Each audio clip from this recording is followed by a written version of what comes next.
ವತಿಯಿಂದ ಇವತ್ತು ಚಿಕ್ಕೋಡಿಯ ಬಸವೇಶ್ವರ ಸರ್ಕಲ್ದಲ್ಲಿ ಪ್ರತಿಭಟನೆಯನ್ನ ಮಾಡ್ತಿರ್ತೀವಿ. ಇಲ್ಲಿರ್ತಕ್ಕಂಥ ಅಧಿಕಾರಿಗಳು ಮತ್ತು ಮಾನ್ಯ ಆಡಳಿತವನ್ನ ಮಾಡ್ತಿರ್ತಕ್ಕಂಥ ಅಧಿಕಾರಿಗಳು ಮತ್ತು ಮಾನ್ಯ ಶಾಸಕರಿಗೆ ನಾಚಿಕೆ ಆಗಬೇಕು. ಚಿಕ್ಕೋಡಿ ಜಿಲ್ಲಾ ಕೇಂದ್ರ ಇದ್ರೂ ಕೂಡ ಇಲ್ಲಿ ಹಿಂದುಳಿದ ವರ್ಗಗಳ ಕಲ್ಯಾಣ ಇಲಾಖೆಯ ವಿದ್ಯಾರ್ಥಿನಿಯರ ವಸತಿ ನಿಲಯ ಇಲ್ಲ. ವಿದ್ಯಾರ್ಥಿನಿಯರು ಇದರಿಂದ ಆರ್ಥಿಕ ಸಮಸ್ಯೆಯನ್ನು ಎದುರಿಸುತ್ತಿದ್ದಾರೆ.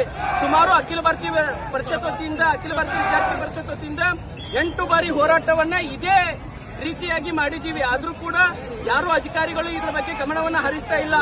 ನೇರವಾಗಿ ಇಲ್ಲಿ ಆಡಳಿತವನ್ನ ಮಾಡ್ತಿರ್ತಕ್ಕಂಥ ಅಧಿಕಾರಿಗಳು ಮತ್ತು ಜನಪ್ರತಿನಿಧಿಗಳಿಗೆ ಎಚ್ಚರಿಕೆಯನ್ನ ಕೊಡ್ತಿದ್ದೀವಿ. ಮುಂದೆ ಬರ್ತಕ್ಕಂಥ ಶೈಕ್ಷಣಿಕ ವರ್ಷದ ಆರಂಭಕ್ಕೆ ಹಿಂದುಳಿದ ವರ್ಗಗಳ ಕಲ್ಯಾಣ ಇಲಾಖೆಯ ವಿದ್ಯಾರ್ಥಿನಿಯರ ವಸತಿ ನಿಲಯ ಮಂಜೂರಿ ಮಾಡದೇ ಇದ್ರೆ ತಮ್ಮ ಇಲಾಖೆಯ ಮುಂದೆ, ತಮ್ಮ ಕಚೇರಿಗಳ ಮುಂದೆ ಬಂದು ಎಬಿವಿಪಿ ಪ್ರತಿಭಟನೆ ಮಾಡ್ತದಂತ ಹೇಳ್ತೀನಿ. ಕೊನೆಯ ಬಾರಿ ಚಿಕ್ಕೋಡಿ ಇತಿಹಾಸದಲ್ಲೇ ಮೊಟ್ಟ ಮೊದಲನೇ ಬಾರಿಗೆ 2022ರಲ್ಲಿ ವಿದ್ಯಾರ್ಥಿ ಪರಿಷತ್ 3 ಗಂಟೆಗೂ ಕಾಲ ಹೆಚ್ಚು ಬಸವೇಶ್ವರ ಸರ್ಕಲ್ನಲ್ಲಿ ಮಾನವ ಸರಪಳಿ ನಿರ್ಮಿಸಿ ಪ್ರತಿಭಟನೆ ಮಾಡಿತ್ತು. ಅವಾಗ 2 ಬೇಡಿಕೆಯನ್ನು ಇಟ್ಟುಕೊಂಡು ಪ್ರತಿಭಟನೆ ಮಾಡಿದ್ವಿ. ಪ್ರತಿಭಟನೆ ಮಾಡಿದಾಗ ಮಾನ್ಯ ಶಾಸಕರು 1 ಹಾಸ್ಟೆಲ್ ಅನ್ನು ಮಂಜೂರಾತಿ ಮಾಡಿಕೊಟ್ಟಿದ್ದಾರೆ.